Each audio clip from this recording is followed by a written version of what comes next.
फखर जमान जो कि पाकिस्तान टीम का हिस्सा भी है, व्हाइट बॉल क्रिकेट खेलते हैं, उनका भी एक पोस्ट सामने आया जिसमें उन्होंने कहा है कि विराट कोहली का फॉर्म 3 साल तक के लिए खराब था लेकिन उनको ड्रॉप नहीं किया गया, इसलिए बड़ी तशवीश है जो बाबर आजम को ड्रॉप करने की बात हो रही है क्योंकि इससे बड़ा एक मनफी मैसेज जो दूसरे खिलाड़ियों में जाएगा। फखर जमान जिन्होंने रिसेंटली एक बहुत ही लंबी चौड़ी सी स्टेटमेंट दी है और उन्होंने कहा है कि बाबर को आपने हटाकर बहुत ही गलत फैसला किया है। बाबर आजम को अगर हम पीछे कर देते हैं तो फिर इंडिया ने तो विराट कोहली को पीछे नहीं किया था, इंडिया ने तो विराट कोहली को बेंच पर नहीं बिठाया था। कि पहली बात तो यह है कि विराट कोहली और बाबर आजम का कोई मवाजना नहीं है। फखर जमान को थोड़ी सी जो अक्ल से काम लेना चाहिए यार, तुम एक इंटरनेशनल खिलाड़ी हो और तुम जो पीआर एजेंसी की तरह जो है वो बात कर रहे हो कि जो है बाबर आजम को क्यों निकाला। भाई इंडिया वालों ने विराट कोहली को नहीं निकाला था, अभी विराट कोहली के साथ तुम बाबर का कंपैरिजन कर रहे हो। फखर जमान जिनका टेस्ट क्रिकेट से फिलहाल कुछ लेना देना नहीं है, पाकिस्तान की अगर टेस्ट क्रिकेट पर आप नजर डालें कुछ लेना देना नहीं है फखर जमान का।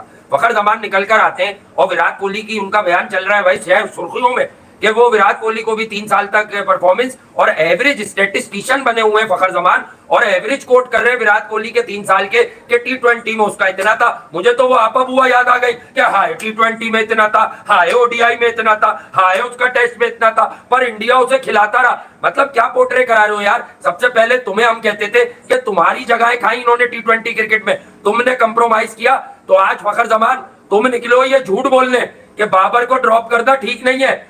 बेस्ट एवर बैट्समैन कैसे है यार, ये पीआर एजेंसियों वाली बातें फखर जमान साहब आप तो ना करें। अच्छा है आप अपने काम से काम रखें। तो अगर आपका मैच ड्रॉ हो जाता तो आप किसी सूरत में बाबर आजम को ड्रॉप ना करते। तो वो तो विराट कोहली अगर परफॉर्म नहीं भी कर रहा, वो तो मैच जीती जा रहे हैं और वो तो अपने घर में match after match series after series वो तो जीते जा रहे हैं। ये Fakhar Zaman centrally contracted player खुल्लम खुल्ला ट्वीट कर रहे हैं टीम अनाउंस होने से पहले। अब इससे ज्यादा अगर आपको कोई एग्जांपल चाहिए डिसिप्लिन का या प्लेयर पावर का तो वो ये आपके सामने हाजिर है कि अथॉरिटी है भी कि नहीं है।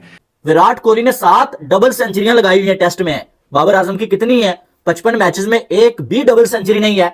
विराट कोहली 29 जो टेस्ट की सेंचुरीज में से 15 जो वो आउटसाइड इंडिया है। बाबर आजम की कितनी है मुझे बता दो। जितने मैचेस बाबर आजम खेल चुके हैं ना, इतने मैचेस खेलने के बाद विराट कोहली लेजेंड बन चुके थे। लेकिन बात यह कि बाबर आजम के प्रॉब्लम्स और हैं, विराट कोहली का कोई कंपैरिजन नहीं है इसके साथ। आप लोग खुदारा ये बात मत किया करें कि विराट कोहली को बेंच पर नहीं बिठाया गया तो बाबर आजम को क्यों बिठाया जा रहा है। बाबर आजम क्या उनसे बड़ा प्लेयर हो गया है? ऑस्ट्रेलिया में जाके वो 22-23 साल की एज में वो बता के आया दुनिया को कि हाँ जी 22-23 साल की एज में he was the captain of team India. एक एक सीरीज में 3-3 4-4 100, एक एक सीरीज में 4-4 100 ऑस्ट्रेलिया में। और बाबर आजम अपने प्राइम पे अभी गया है 20-22 की जो भी एवरेज चल रही है, एक मैच में 40 एक इनिंग में कर दिया, कुछ भी नहीं। जिसके साथ तुम कंपैरिजन कर रहे हो ना, उसने इंडिया को ऑस्ट्रेलिया में जाके ऑस्ट्रेलिया को मारना सिखाया था, उसका तुम कंपैरिजन बाबर के साथ कर रहे हो यार। जय हिंद दोस्तों आपको बता दें कि फखर जमान का एक ट्वीट सोशल मीडिया पर जमकर वायरल हो रहा है। दरअसल उनका कहना है कि पीसीबी को बाबर आजम को ड्रॉप करना नहीं चाहिए। दरअसल आपको बता दें कि बीसीसीआई जैसे विराट कोहली के बेहतर परफॉर्मेंस में उनको सपोर्ट करता था, वैसे ही पीसीबी को भी बाबर आजम को सपोर्ट करना चाहिए था। तो इससे आप अंदाज़ा लगा सकते हैं कि पाकिस्तान की टीम के जो करंट बल्लेबाज है फखर जमान, उन्हें भी ऐसा ट्वीट करके बोला है। तो आप इससे अंदाज़ा लगा सकते हैं कि पाकिस्तान टीम में कितनी यारी दोस्तियाँ मौजूद है कि फखर जमान भी बाबर आजम को सपोर्ट करने लगे हैं। मतलब पाकिस्तान की टीम का हर एक खिलाड़ी ऐसा ही होता है, अपने खुद के रन बनाए, टीम के लिए ना खेले और टीम की बुरी परफॉर्मेंस रहे और अपने ही पैसे कमाते रहे। उससे ये होता है कि जो डोमेस्टिक के खिलाड़ी है उनको मौका नहीं मिलता है। तो उसको लेकर पाकिस्तानी मीडिया भी हैरान है कि फखर जमान को ये ट्वीट नहीं करना चाहिए था। तो खैर क्या कहना है पाकिस्तानी मीडिया का, चले इस वीडियो पे देखते हैं। फखर जमान जिन्होंने रिसेंटली एक बहुत ही लंबी चौड़ी सी स्टेटमेंट दी है और उन्होंने कहा है कि बाबर को आपने हटाकर बहुत ही गलत फैसला किया है क्योंकि बाबर आजम आपका टॉप क्रिकेटर है। बाबर आजम है और बाबर आजम को अगर हम पीछे कर देते हैं तो फिर इंडिया ने तो विराट कोहली को पीछे नहीं किया था, इंडिया ने तो विराट कोहली को बेंच पर नहीं बिठाया था।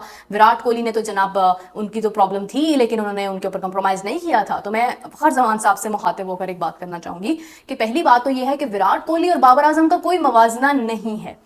दूसरी बात यह है कि वो इंडिया में थे, बाबर आजम पाकिस्तान में है। इंडिया में अगर किसी की फॉर्म खराब होती है तो वो फॉर्म ठीक हो जाती है, वो उसके ऊपर काम करते हैं, मेहनत करते हैं।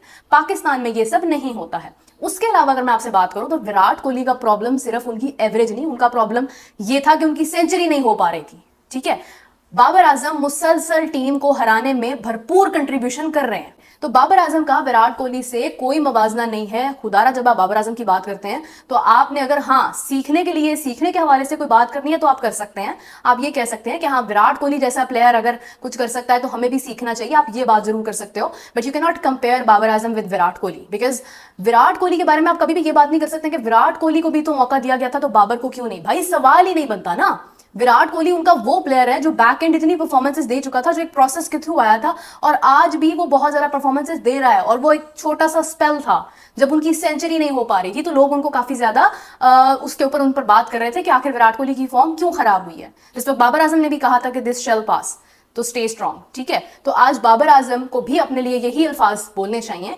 कि स्टे स्ट्रांग और ये सब जो है ये गुजर जाएगा। बाबर आजम को किसी के समझाने की या जबरदस्ती टीम में रखने की जरूरत नहीं है। आपको जरूरत नहीं है कि आप बांग्लादेश के खिलाफ भी अपने टॉप प्लेयर्स खिलाओ, आप जिम्बाब्वे के खिलाफ भी अपने टॉप प्लेयर्स खिलाओ, आप आयरलैंड के खिलाफ भी अपने टॉप प्लेयर्स खिलाओ। कितने आपने छोटे मैचेस ऐसे देखे हैं जहां पर विराट कोहली शामिल होता है? आपने मतलब आई डोंट थिंक सो कि ऐसा होता है, क्योंकि टॉप प्लेयर्स जो हैं वो आराम करते हैं, वो क्योंकि वो बड़े मैच खेलने के लिए होते हैं ना। लेकिन बात अगर बाबर आजम की हम करते हैं ना, तो बाबर आजम का प्रॉब्लम ये है कि बाबर आजम तो स्कोर ही नहीं कर पा रहा है, बाबर आजम तो हाफ सेंचुरी तक भी नहीं पहुंच पा रहा है, बाबर आजम शॉट्स नहीं खेल पा रहा है, बाबर आजम का बल्ला नहीं चल रहा है। जिस स्ट्रेंथ पर जो एक बाबर आजम की पोटेंशियल थी, जिस कवर ड्राइव का नाम लिया जाता था, वो तमाम चीजें सिर्फ नाम की हैसियत तक रह गई हैं। उसकी क्या रीजन है? बाबर आजम को खराब करने में किसका हाथ है? पहले तो बाबर आजम खुद भी बराबर का जिम्मेदार है, लेकिन बात यह कि बाबर आजम के प्रॉब्लम्स और हैं। विराट कोहली का कोई कंपैरिजन नहीं है इसके साथ। आप लोग खुदारा ये बात मत किया करें कि विराट कोहली को बेंच पर नहीं बिठाया गया तो बाबर आजम को क्यों बिठाया जा रहा है। बाबर आजम क्या उनसे बड़ा प्लेयर हो गया है? फखर जमान को थोड़ी सी जो आप अक्ल से काम लेना चाहिए यार। तुम एक इंटरनेशनल खिलाड़ी हो और तुम जो पीआर एजेंसी की तरह जो है वो बात कर रहे हो, जैसे कि तुम जो बाबर आजम के पीआर एजेंट हो कि जो है बाबर आजम को क्यों निकाला। भाई इंडिया वालों ने विराट कोहली को नहीं निकाला था। अबे विराट कोहली के साथ तुम बाबर का कंपैरिजन कर रहे हो। विराट कोहली ने 7 डबल सेंचुरियां लगाई हुई है टेस्ट में, बाबर आजम की कितनी है? 55 मैचेस में एक भी डबल सेंचुरी नहीं है। विराट कोहली 29 जो टेस्ट की सेंचुरीज में से 15 जो आउटसाइड इंडिया है। बाबर आजम की कितनी है मुझे बता दो। ऑस्ट्रेलिया में कितनी है, इंग्लैंड में कितनी है, बता दो जरा। जितने मैचेस बाबर आजम खेल चुके हैं ना, इतने मैचेस खेलने के बाद विराट कोहली लेजेंड बन चुके थे। और बाबर आजम की भी 9 सेंचुरियां हैं और वो भी जो है वो अपनी हाईवेज के ऊपर बनाई गई हैं। और तुम जो बाबर आजम का विराट कोहली के साथ कंपैरिजन कर रहे हो। अबे विराट कोहली की जब सेंचुरी नहीं आ रही थी ना, कम से कम विराट कोहली की जो रन है वो 60-70 रन बना रहा था, वो बंदा 50s बना रहा था। और सबसे बड़ी बात कि इंडिया उस टाइम मैचेस जीत रहा था। इंडिया इस तरह से लगातार अपने घर में नहीं हार रहा था। अगर जिस टाइम विराट कोहली का ये थोड़ा सा बुरा टाइम आया था ना, उससे पहले भी विराट कोहली अगर रिटायर हो जाते ना तो विराट कोहली लेजेंड कहलाते। बाबर आजम ने अभी क्या उखाड़ा है भाई? अभी तो 9 सेंचुरीज हैं, 55 मैचेस खेल के तुम लोगों ने इसको लेजेंड बना दिया। अगर ये लेजेंड होता 55 मैचेस में कम से कम, क्या वो ज्यादा ना भी होती, 15-20 सेंचुरियां तो होती ना भाई। ऑस्ट्रेलिया में कितने मैचेस बाबर आजम ने जितवा दिए हैं, जिसके साथ तुम कंपैरिजन कर रहे हो ना। उसने इंडिया को ऑस्ट्रेलिया में जाके ऑस्ट्रेलिया को मारना सिखाया था। वो बंदा ऑस्ट्रेलिया में जाके जहां पर जो वो सारे ऑस्ट्रेलियन फैंस ऑस्ट्रेलिया की टीम स्लेजिंग करती है, वो बंदा वहां पर जाके खड़ा होके उन्हें जो है वो बेबस कर देता था। उसका तुम कंपैरिजन बाबर के साथ कर रहे हो यार। कोई तुम तो यार फखर जमान पाकिस्तान के लिए खेल चुके हो यार, थोड़ा सा अक्ल से काम लो। ये जो फैन बॉय वाली बातें, यही तो हमेशा चलता हुआ आ रहा है। बस ये कब तक यार एक दूसरे को आप कवर करोगे? कब तक जो है वो एक दूसरे की बचत करवाओगे ऐसे ही कि तू जब जो तुझे कोई निकालेगा मैं, आप वो दोस्ती यारी खत्म करो। नहीं तो कल वो टाइम भी दूर नहीं है कि फखर जमान भी आपको बाहर नजर आएगा।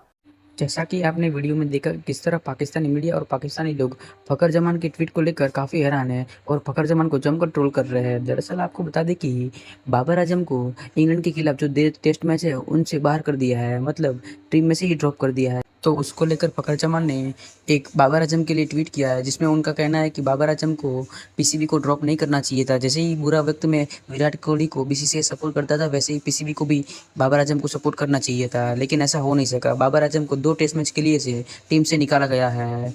तो उसको लेकर पाकिस्तानी मीडिया भी हैरान है कि सही किया है पीसीबी ने, बाबर आजम को निकालना ही चाहिए था, मतलब उसकी वजह से डोमेस्टिक के जो खिलाड़ी वो ऊपर नहीं आ सकते। तो उसको लेकर पाकिस्तानी मीडिया भी हैरानी है कि फखर जमान को खामखा भी ये सिलसिले में दखल अंदाजी नहीं देनी चाहिए। तो खैर आपकी इस पर क्या राय है हमें कमेंट सेक्शन में जरूर बताना। अगर चैनल पर नए हैं तो वीडियो को लाइक और चैनल को सब्सक्राइब जरूर करिए। तो मिलते हैं अगले वीडियो में, तब तक के लिए जय हिंद जय भारत।